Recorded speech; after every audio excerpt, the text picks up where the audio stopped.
notice that there's a little different background here. So let's get started. Today is March 25th, going on 45 days in carnivore diet. Awesome news today. Got the scale up and working. So I'm actually down to 309, which almost down into the 200 bracket. So I'm really excited about that. Also been noticing that my stomach has been getting a lot flatter.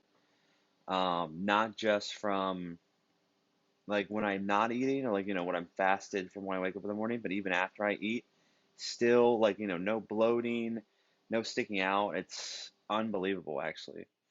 So I changed the surroundings here. Two awesome things. Tomorrow, I was able to actually find someone on the Facebook Marketplace to get an iMac, like a bigger one. It's like a 2013, so I'm really excited about that because making all these videos and like figuring out the whole editing thing has actually taken up a lot of space along with all my college projects and all my papers and everything else I do on here. So I was really fortunate to find it at a reasonable price for what things going on.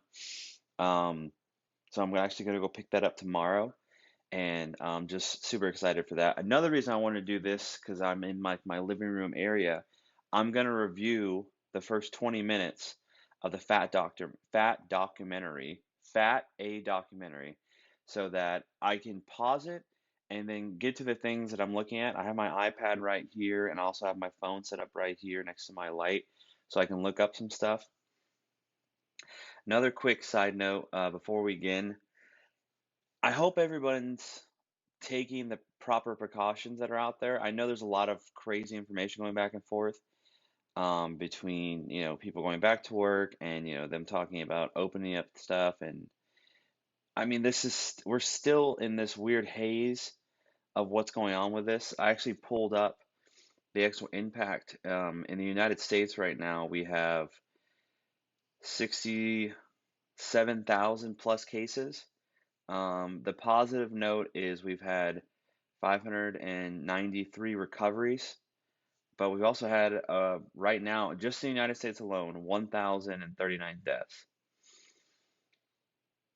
And I mean, like, it's gonna get a lot worse before it gets any better. I don't know how some people don't realize that. I mean, there's all kinds of stuff going around, people saying conspiracy, government, people not paying attention, some people thinking this is just, if it's not around them or they don't actually see it in their face, like you don't see someone get sick or something like that, they just don't take it that serious.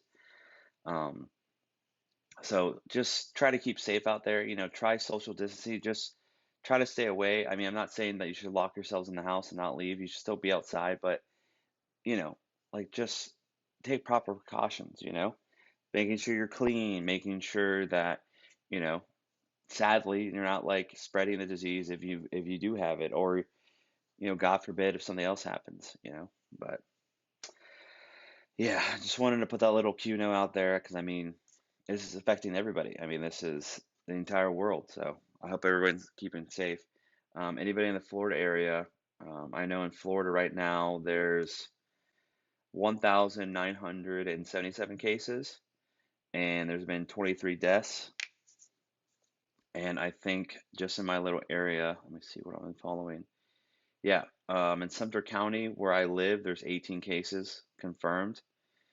Um, uh, Sadly, the ranges of their ages are 49 to 79.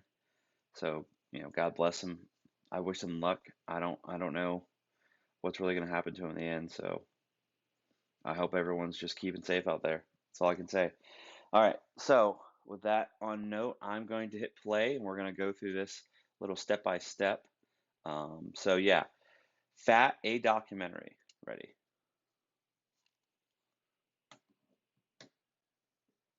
Fat Squirrel Films. I don't know how YouTubing licensing stuff works, so I might be talking over some of this.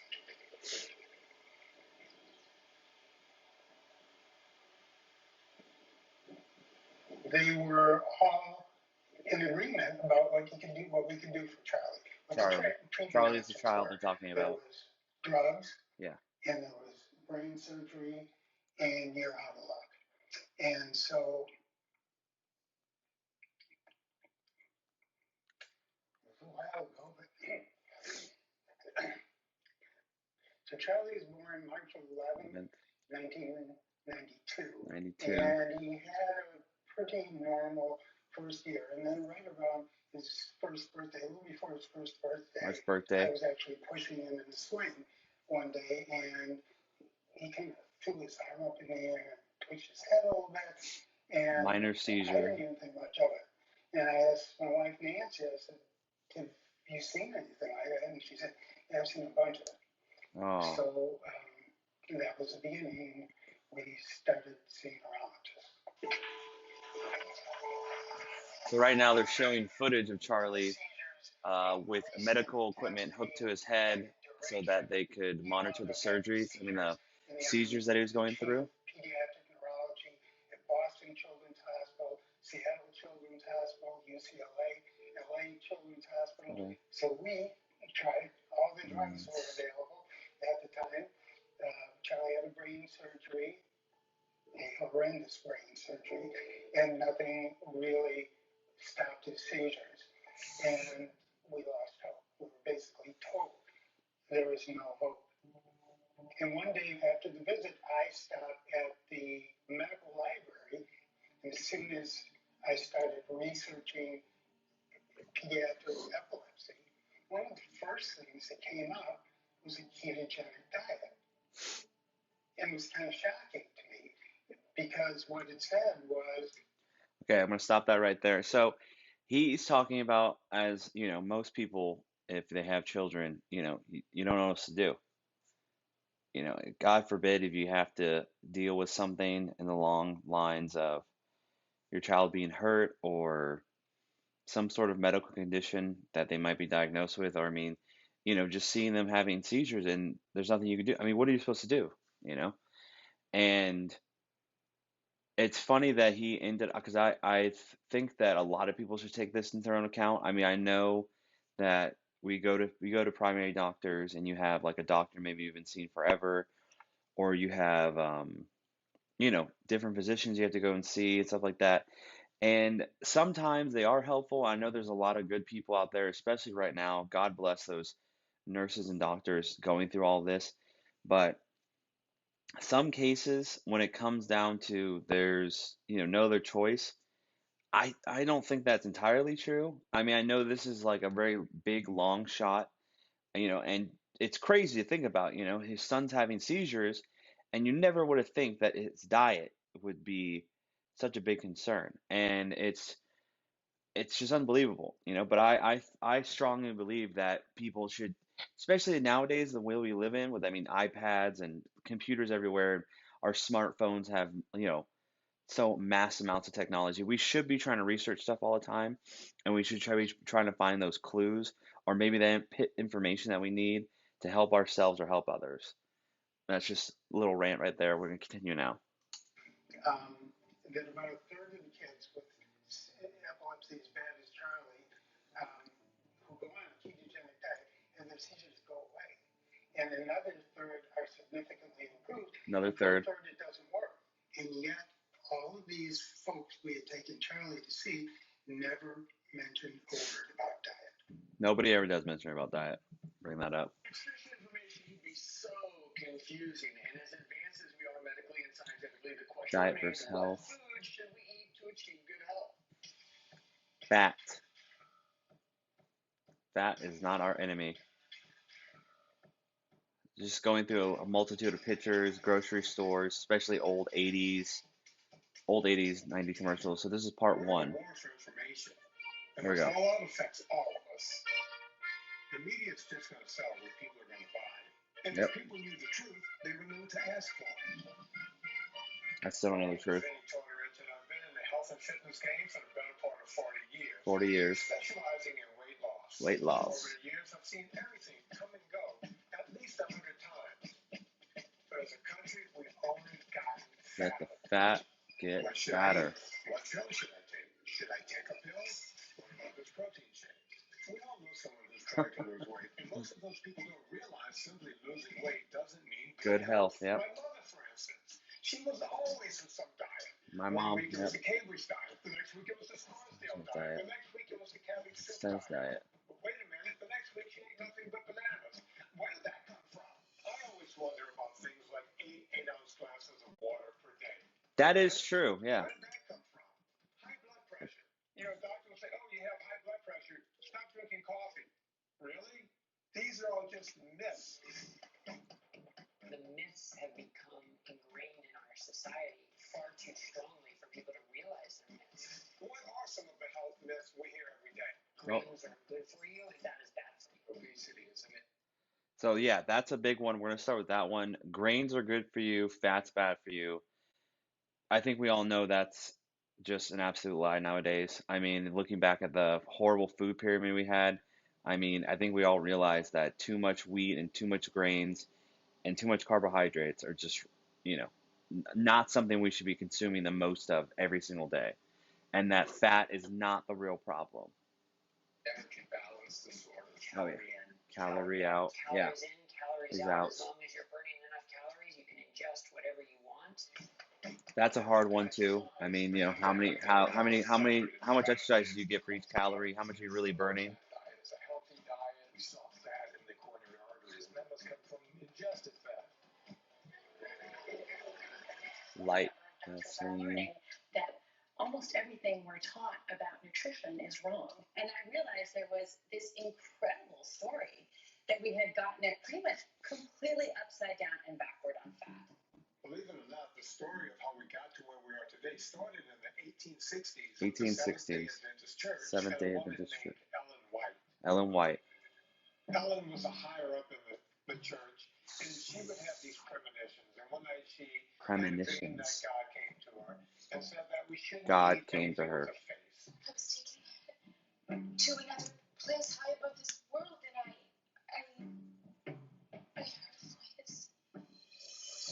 There started modern day veganism. It really didn't exist before then. There were other religious groups who were more vegetarian. They would eat eggs and dairy and so on and so forth. And as a matter of fact, God also told her that coffee and tea were bad, which made no sense because both of those are vegetation. Not long after in our history.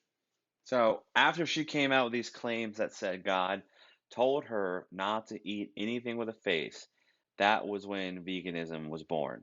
And then later on, apparently she had another vision from God saying that we shouldn't drink coffee or tea. So that brings up a really good point because if you look just from what I've seen, like following veganism and, a lot of those vegan people, not saying they're all bad, but some of them do almost act like it's a religion. And I think a lot of people do that with any kind of sort of diet because it's kind of like joining, it's kind of like becoming like a part of like a friend group or of like a community, and you build this community, you build this whole friendship, and you build these connections where you're all like, oh, we all agree with each other, we all do the same thing, blah blah blah, and it's like you're helping them, and then when someone else comes along and brings in, even if it's true, even if it's actual fact, and they try to break that sense of camaraderie, I mean, can't even say the word, that sense of community, they won't allow it. It's like they've been growing up or they've been learning so much and they just think that they're right. You're trying to destroy, it's like destroying a religion. It's like trying to destroy their beliefs and way of life. And it's hard, and it really is. I mean, it's really, really hard. And I've kind of like gotten that from this. I'm not saying that carnivore is like the new veganism, like we're just going to start a religion, we're going to start worshiping ribeyes, but I don't understand why there's so much like hatred behind it, when it's like I'm trying to figure out how to stay healthy and if eating vegetables all the time didn't work for me, then why would I keep doing it? And then the people that say, oh, you're just not doing it right, and it's like, well, what's right? I mean, what is it that we keep building up so much? It's like there's plenty of people that have been doing it right, the raw veganism or the true veganism, stuff like that, and then eventually they just snap and they go straight back to meat. Or even some of the bigger Hollywood stars and stuff, like an article by Angelina Jolie, they asked her how she says she has a steak. It's like, why all this, just vicious attacking? Oh man, I just don't get it. I do not get it. How far are we in? We're only 6 minutes in, and this is a 15-minute video. Um, so next they're gonna start talking about Kellogg. I'm gonna cut it off here just because uh, I think this is a good point. We're at 15 minutes here on my video, and then we're about only 6 minutes into the documentary, so hopefully I can continue this. And of course, when I get the new computer, I'm gonna set everything up as well. Um, But yeah, thank you for everybody that keeps commenting, liking the videos. Everybody that watches, I really appreciate it. Spread the word. I really like to build this channel up more and kind of do like some live shows and do like some question and answers. I know that I'm still kind of roughly new at this, but I'm 45 days in and I'm not planning on stopping. I'm hoping that, like video one, I'm going to watch on day 365 or whatever. Or I might even watch it on the new year, rolling over. Also, my biggest goal in this, if anybody is watching this, the videos that is in, is weight loss and health. That's my biggest things. The long-term goal is longevity. I hope that's everybody's goal. But like always, guys, like I always say, if I can do this, I'm an average Joe. I think anybody else can do this. I'll see you guys in the next one. Peace.